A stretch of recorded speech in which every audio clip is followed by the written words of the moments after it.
Salmo 139. Peço a você que após a leitura mantenha a sua Bíblia aberta nesse texto. Senhor, Tu me sondas e me conheces. Sabes quando me assento e quando me levanto.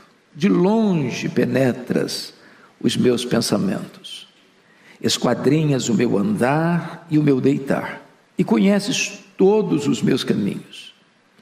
Ainda a palavra me não chegou à língua, e Tu, Senhor, já a conheces toda. Tu me cercas por trás e por diante, e sobre mim pões a mão. Tal conhecimento é maravilhoso demais para mim, é sobremodo elevado, não o posso atingir. Para onde me ausentarei do Teu Espírito? Para onde fugirei da Tua face? Se subo aos céus, lá estás. Se faço a minha cama no mais profundo abismo, lá estás também. Se tomo as asas da alvorada e me detenho nos confins dos mares, ainda lá me haverá de guiar a Tua mão e a Tua destra me susterá. Se eu digo, as trevas com efeito me encobrirão e a luz ao redor de mim se fará noite, até as próprias trevas não te serão escuras. As trevas e a luz são a mesma coisa. Pois Tu formaste o meu interior, Tu me teceste no seio de minha mãe, graças Te dou, visto que por modo assombrosamente maravilhoso me formaste. As Tuas obras são admiráveis, e a minha alma o sabe muito bem. Os meus ossos não Te foram encobertos, quando no oculto fui formado e entretecido como nas profundezas da terra. Os Teus olhos me viram a substância ainda informe, e no Teu livro foram escritos todos os meus dias, cada um deles escrito e determinado, quando nenhum deles havia ainda. Que precioso para mim, ó Deus, são os Teus pensamentos, e como é grande a soma deles. Se os contasse, excedem os grãos de areia, contaria, sem jamais chegar ao fim. Tomara, ó Deus, desses cabo do perverso, apartai-vos de mim, homens de sangue. Eles se rebelam insidiosamente contra Ti, e como Teus inimigos falam malícia. Não aborreço eu, Senhor, os que Te aborrecem? E não abomino os que contra Ti se levantam? Aborreço-os com ódio consumado. Para mim, são inimigos de fato. Sonda-me, ó Deus, e conhece o meu coração. Prova-me e conhece os meus pensamentos. Vê se há em mim algum caminho mau e guia-me pelo caminho eterno. Amém. Eu quero tratar do seguinte tema: o caçador celestial. O caçador celestial. Meus amados, preciso afirmar, já de início, com palavras peremptórias, incisivas, que Deus é inescapável. Deus é o grande sondador do coração humano. Este salmo, escrito por Davi, é considerado por alguns estudiosos como a pérola mais bela do colar do saltério. Este salmo é visto como um dos textos mais notáveis do Antigo Testamento. Você, à luz desse texto, não pode escapar do conhecimento de Deus, não pode escapar da presença de Deus, não pode escapar do poder de Deus. Ele está de olho em você. Ele sabe tudo a seu respeito. E não há como você fugir da sua presença. Ele é o grande caçador celestial. Não há como ausentar-se dele, não há como esconder-se dele, não há como colocar nenhuma área da sua vida trancada num cofre a 7 chaves. Ele tudo conhece, ele a todo sonda. 4 perguntas poderiam ser feitas à luz desse texto. Primeira, quanto Deus me conhece? Isso revela o problema da nossa identidade. Links na descrição desse vídeo. Segunda pergunta, quão próximo Deus está de mim? Isso revela ou traz resposta para o problema da solidão. Terceira pergunta, quão cuidadosamente Deus me criou? Isso resolve o nosso problema de autoestima. Quarta pergunta, quanto Deus me protege? Isso responde o nosso problema do medo. Então, dito isso, eu gostaria de expor esse texto e tratar aqui sobre o caçador celestial. Primeiro, nós estamos como que encurralados pela onisciência de Deus, ou pelo Deus onisciente. E veja como ele começa: Senhor, tu me sondas e me conheces. A ideia de sondar é a ideia de explorar uma mina, onde você vai cavucar, investigar, perquirir.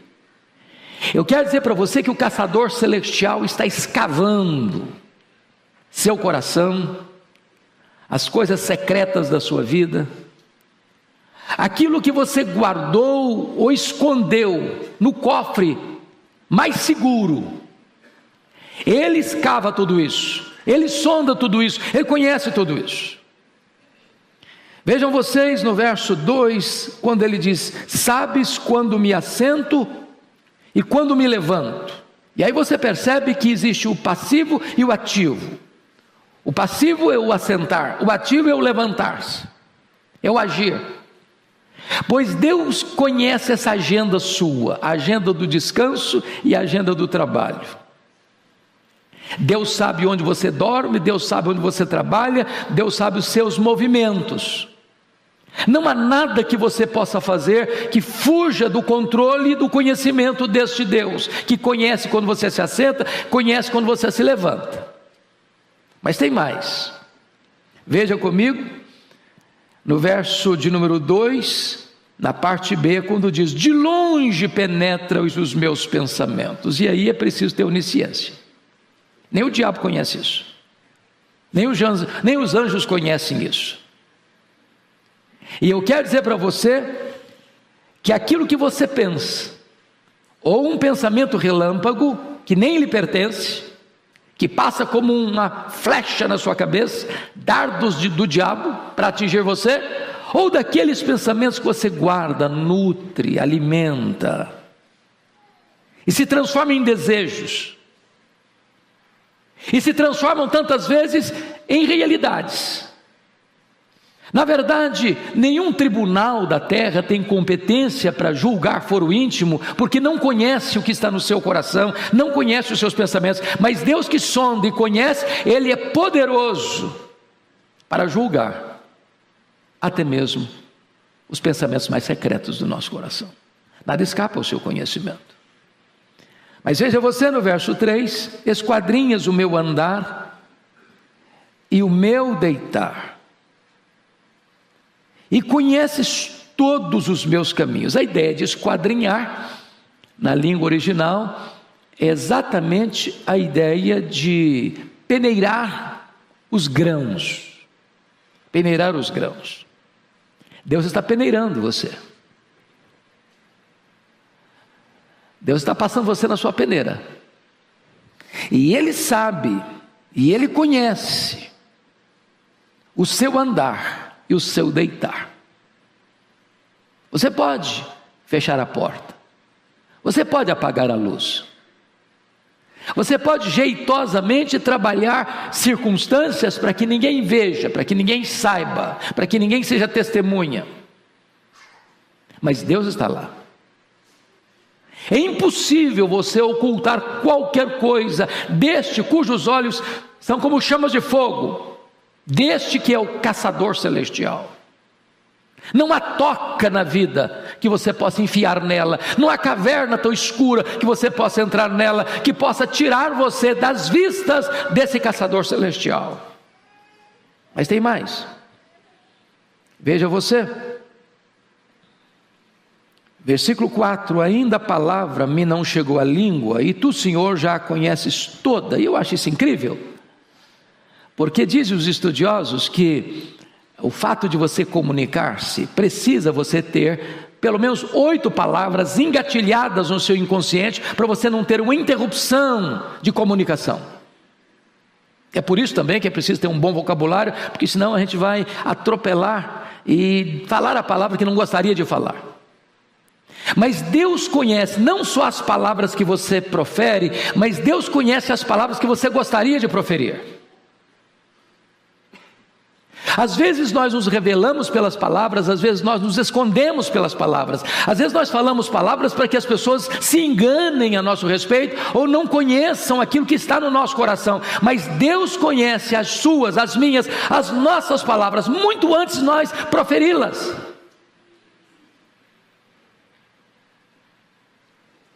Mas vejam mais,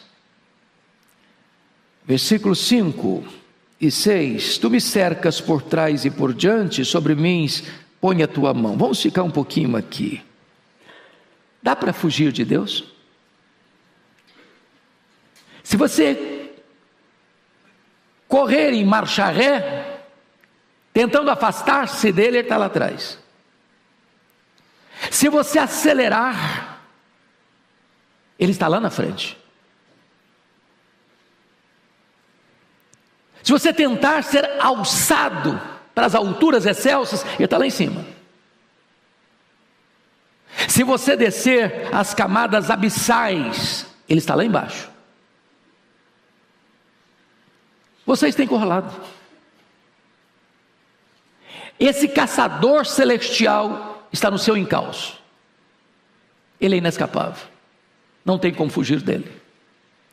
A conclusão que o salmista chega diante da onisciência divina está no verso 6: tal conhecimento é maravilhoso demais para mim, é sobremodo elevado, eu não o posso atingir. O que Davi está dizendo aqui é que o atributo incomunicável de Deus, da sua onisciência, é algo tão sublime que por mais que eu reflita, por mais que eu pense, por mais que eu medite, por mais que eu estique o meu pensamento, eu não consigo alcançar o que exatamente é a onisciência de Deus. Ela transcende a minha capacidade de entendimento. Nenhum teólogo jamais esgotou essa matéria. Nós estamos apenas arranhando a superfície desta verdade bendita. O caçador celestial. Segundo lugar, nós estamos encurralados pelo Deus onipresente. Veja você nos versos 7 a 12 esse fato. E aí, a pergunta é: se Deus me conhece tanto, o que eu posso para fugir dele, para não estar debaixo do escrutínio dele, da investigação dele? E é a pergunta do verso 7: para onde me ausentarei do teu espírito? Para onde fugirei da tua face? Você teve vontade de se esconder de Deus alguma vez? Você já fez algo alguma vez que você mesmo ficou com vergonha? Você já teve o sentimento descrito lá em Apocalipse 6, 12 a 17, onde você quer enfiar numa caverna, e você tem desejo até mesmo que os montes caiam em cima de você, porque você está com medo de encarar Deus?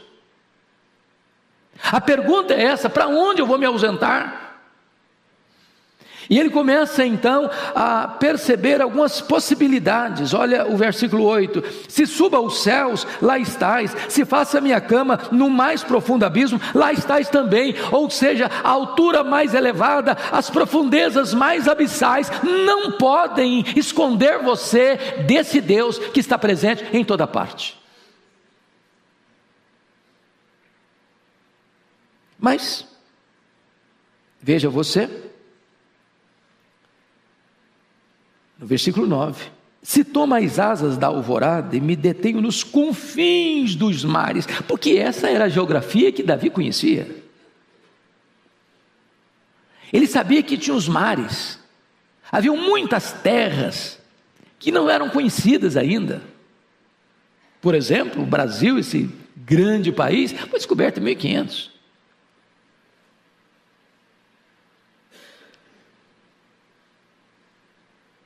Ou seja, 2.500 anos depois de Davi. Ele imaginava a cena de entrar e singrar os oceanos, para pensar em terras possíveis nos mais longínquos horizontes. E ele está pensando isso: e se eu entrar por esse caminho, se eu tomo as asas da alvorada e decolo em cima delas ou nelas e me detenho lá nos confins dos mares, ele diz: ainda lá me haverá de guiar a tua mão e a tua destra me susterá. Irmãos queridos, a distância mais longínqua não fica fora da presença de Deus, do conhecimento de Deus. Mas veja você o verso de número 11 e 12: a luz e as trevas não podem esconder-nos de Deus. Se eu digo as trevas com efeito me encobrirão, e a luz ao redor de mim se fará noite, até as próprias trevas não serão escuras. As trevas e a luz são a mesma coisa. Que ideia tola é essa do homem, de achar que consegue se esconder porque apagou a luz, fechou a cortina, fechou a janela, trancou a porta, jeitosamente escondeu o que está fazendo dos olhos humanos. Porque para Deus luz e trevas é a mesma coisa. Ele enxerga no escuro, ele enxerga na curva, ele enxerga o futuro, ele enxerga o coração, ele vê os desejos. Você e eu estamos encurralados. O caçador celestial está atrás de nós, não tem como fugir dele. Mas notem vocês que Davi agora, depois que fez a transição da onisciência divina para a onipresença divina, agora nos versos 13 a 18, vai fazer uma terceira transição, vai fazer a transição para a onipotência divina. Somos encurralados pelo Deus onipotente, versos 13 a 18. A primeira verdade que vai dizer, confira aí comigo, no verso de número 18, no verso 13, melhor dizendo, é esta aqui: pois tu formaste o meu interior, tu me teceste no seio de minha mãe. Essa é uma verdade espantosa. E significa que Deus não só criou você à sua imagem, à sua semelhança, mas Deus cuidadosa, meticulosamente entreteceu você, teceu você, formou você no ventre da sua mãe. Os estudiosos dizem hoje que você e eu temos mais de 60 trilhões de células vivas, que em cada uma delas tem 1,70 m de fita DNA,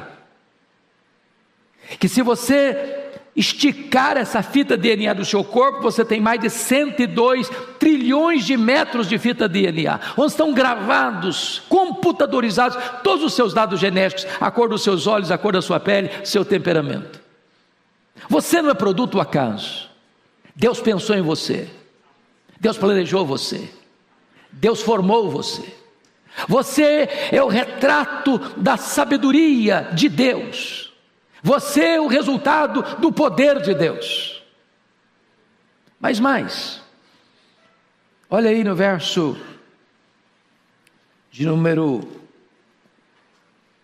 14, a exultação dele: graças te dou, visto que por modo assombrosamente maravilhoso me formaste, e as tuas obras são admiráveis, e a minha alma o sabe muito bem. Eu lhe pergunto, você já agradeceu a Deus? Porque Deus formou você de uma maneira tão linda, e tão rica e tão extraordinária. Você já compreendeu que máquina incrível, máquina viva é o seu corpo? Você já imaginou quantas conexões há no seu cérebro? Você já perguntou quantos litros de sangue o seu coração já bombeou? Você já parou para pensar quão sublimes são os seus olhos, que captam as imagens? Você já agradeceu a Deus porque os seus ouvidos discernem os sons variados, que enchem a sua alma de doçura? Você já parou para perceber que o seu estômago processa os alimentos que você ingere, gerando vida para a sua vida? Você já agradeceu a Deus o fato de que você tem pulmões que recebem o ar e dão você a capacidade de respirar? Você já agradeceu a Deus pelos seus rins que filtram as impurezas do seu sangue? Você já agradeceu a Deus por esse milagre que se chama seu corpo? Deus formou você de maneira assombrosamente maravilhosa. Versículo 15: os meus ossos não te foram encobertos quando no oculto fui formado e entristecido como nas profundezas da terra. Verso 16: os teus olhos me viram a substância ainda informe e no teu livro. Então vamos ficar só até aqui. Os teus olhos me viram a substância ainda informe. Aqui Davi está dizendo uma coisa, irmãos, que a vida de fato começa na concepção. Portanto que nós não podemos jamais apoiar uma agenda de aborto, como se tirar uma criança, um ser humano, não uma massa humana, mas um ser humano, porque Davi já se entende como personalidade aqui, mesmo quando era uma substância informe, é um assassinato, com requinte de crueldade. É transformar o mais sagrado vestíbulo da vida, o ventre materno, num patíbulo de tortura e horror. Injetar veneno no corpo e depois esquartejá-lo no ventre, sugá-lo como uma verruga pestilenta. Num país onde mais de 1 milhão de bebês são sacrificados nos braços do Moloque, certamente a terra está bêbada de sangue e a ira de Deus é despejada sobre crime tão horrendo.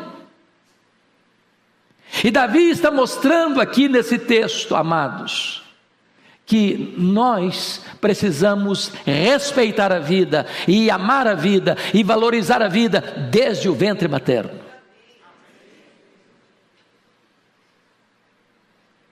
Mas ele diz mais, no verso de número 16, ele diz: cada um deles, e no teu livro foram escritos todos os meus dias, e cada um deles escrito e determinado quando nenhum deles havia ainda. O que Davi está querendo mostrar para nós aqui, meus amados, é que Deus, Ele sonda a nossa vida, e Ele nos criou, e Ele nos formou, e esse Deus é o Deus que também conhece o nosso futuro. Ele não perdeu o controle, Ele conhece lá no fim, Ele sabe tudo a nosso respeito, Ele não perdeu o controle da nossa vida, Ele conhece a história de vida, como se fosse escrita, a nossa história de vida como se fosse escrita de antemão. E mais uma vez, eu peço que você note comigo o mesmo êxtase do verso 6, agora no verso 17. Porque se você não se encantar com Deus, se você estiver diante da própria presença de Deus e não ficar extasiado, você não compreendeu, você não entendeu. Olha o verso 17: que preciosos para mim, ó Deus, são os teus pensamentos, e como é grande a soma deles. Eu gostaria de encorajar você a valorizar a sua vida. Você é obra-prima das mãos onipotentes de Deus. Deus pensou em você antes da fundação do mundo. Se você não for você, ninguém mais será, porque você é único, é exclusivo. Deus criou você e jogou a forma fora.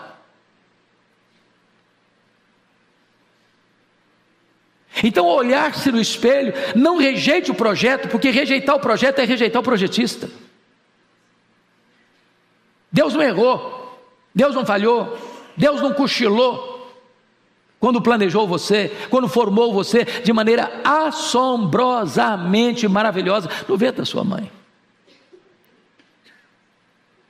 Mas há uma quarta verdade nesse texto: caçador celestial. Estamos encurralados pelo Deus onisciente, pelo Deus onipresente, pelo Deus onipotente. Mas em quarto lugar, nós estamos encurralados pelo Deus vingador.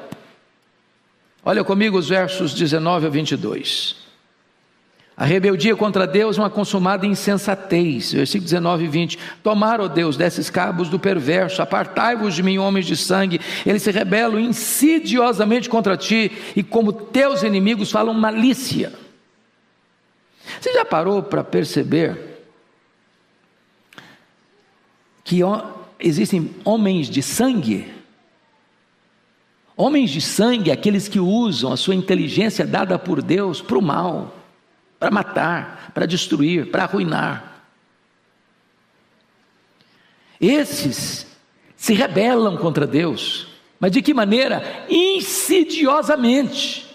Eles maquinam, eles são contra tudo que é perfeito, tudo que é bom, tudo que é limpo, tudo que é sublime, tudo que é divino, eles abominam. Eles se postam como inimigos de Deus, falando malícias contra Deus, contra a criação de Deus. Tolice. Lá no Salmo 2, Davi mostra como os reis, os grandes, os poderosos se insurgem contra Deus, achando que vão desestabilizar o trono de Deus, achando que vão apiar em Deus do poder, ou achando que vão abalar a estrutura do reino de Deus, que vão tirar Deus do trono. E diz a Bíblia que Deus olha e ri, porque basta um sopro de Deus e os príncipes vão ao chão. Basta um sinal da mão de Deus e o império cai. Deus é o soberano Senhor do universo. Quem se insurge contra Ele são tolos e malignos. Mas vejam vocês, que a inimizade contra Deus deve ser veementemente repudiada por nós. Versos 21 e 22. Não aborreço eu, Senhor, os que te aborrecem, e não abomino eu os que contra ti se levantam. Aborreço-os com ódio consumado. Para mim sou inimigo de fato. Não entendamos isso aqui, irmãos, como uma vingança pessoal. Não, é muito miúdo isso aqui, é muito pequeno isso aqui. Não é vingança pessoal. O que Davi tem é zelo pelo nome de Deus. O que Davi tem é não ser covarde para ficar neutro diante da prática do mal. Eu não posso reagir ao mal do mesmo jeito que eu reajo ao bem. Eu não posso ter o mesmo comportamento diante do que é certo, do que é errado, do que é verdadeiro, do que é mentiroso, do que é bendito, do que é maldito. Eu preciso me posicionar. Os servos de Deus precisam abominar o mal. Não podem fazer vistas grossas. Não podem contemporizar. Não podem se tornar parceiros, não podem patrocinar a causa do mal. E é isso que Davi está dizendo. Porque o mal enfrentará o Deus santo, justo e vingador. Mas finalmente, quinto e último lugar, caçador celestial, e nós estamos encurralados pelo Deus onisciente, pelo Deus onipresente, pelo Deus onipotente, pelo Deus vingador. Mas em último lugar, nós estamos encurralados pelos nossos próprios pecados. Pelos nossos próprios pecados. Olha comigo os versos 23 e 24. Sonda-me, ó Deus, e conhece o meu coração. Prova-me e conhece os meus pensamentos. Vê se há em mim algum caminho mau e guia-me pelo caminho eterno. Chama a sua atenção para os 3 verbos presentes nesses 2 versículos. O primeiro verbo é sonda. Sonda-me, ó Deus, e conhece o meu coração. Links na descrição desse vídeo. A ideia de sondar aqui é uma ideia impressionante. Eu gosto muito dessa imagem, por ter sido criado numa região rural, numa agricultura quase que domiciliar, uma agricultura muito primitiva, de plantar arroz, mas ter que vir ao brejo, onde você entra num córrego, num lugar pantanoso, e você enfia a enxada e vira o que está em cima, vai para baixo, e o que está lá escondido vem acima. A ideia de sondar é essa. Davi está dizendo: Deus, enfia a tua enxada dentro de mim e traz para fora, traz para a luz, que está lá escondido. Não me deixe enganado, Senhor. Diante da tua presença, como é que eu posso viver uma vida dupla, hipócrita? Como é que eu posso mentir para mim mesmo? Então Deus sonda, traz a luz, traz à tona. Eu quero viver na luz, eu não posso viver de outra maneira. Eu não posso ficar escondendo mais, eu não posso botar cortinas de fumaça mais, eu não posso viver de aparência mais. Segundo pedido, prova-me e conhece os meus pensamentos. E a ideia do provar aqui é a ideia do ourives, que usa o cadinho, o fogo, para colocar o metal, não para destruir o metal, mas para purificá-lo, para retirar as escórias, as impurezas, para que esse metal se torne puro, nobre, bonito, usável, útil. Hoje precisamos fazer a mesma súplica e oração a Deus: meu Senhor, tira as escórias da minha vida, tira as impurezas da minha vida, limpa o meu coração, purifica a minha vida. Mas finalmente, ele faz um outro pedido. O versículo 24, depois de pedir para Deus conhecer os seus pensamentos, para ver se tinha algum caminho mau, ele está pedindo mais: guia-me pelo caminho eterno. Agora ele reconhece uma coisa: meu Deus, eu não sou apto, eu não tenho capacidade de dirigir minha própria vida. Entregue a mim mesmo, eu vou pegar caminhos errados, eu vou fazer escolhas erradas, eu vou desejar coisas erradas, vou falar coisas erradas, vou fazer coisas erradas. Então, meu Deus, guia-me, guia-me, guia-me. Eu não quero apenas um mapa, Senhor, eu quero um guia, que me pegue pela mão, que me guie com o conselho eterno, até me receber na glória. Guia-me, Senhor, não por qualquer caminho, eu quero ser guiado, Senhor, pelo caminho eterno, pelo teu caminho, que conduz à glória, que leva até o céu. Oh, amados, que Deus nos ajude, que Deus nos ajude. Eu termino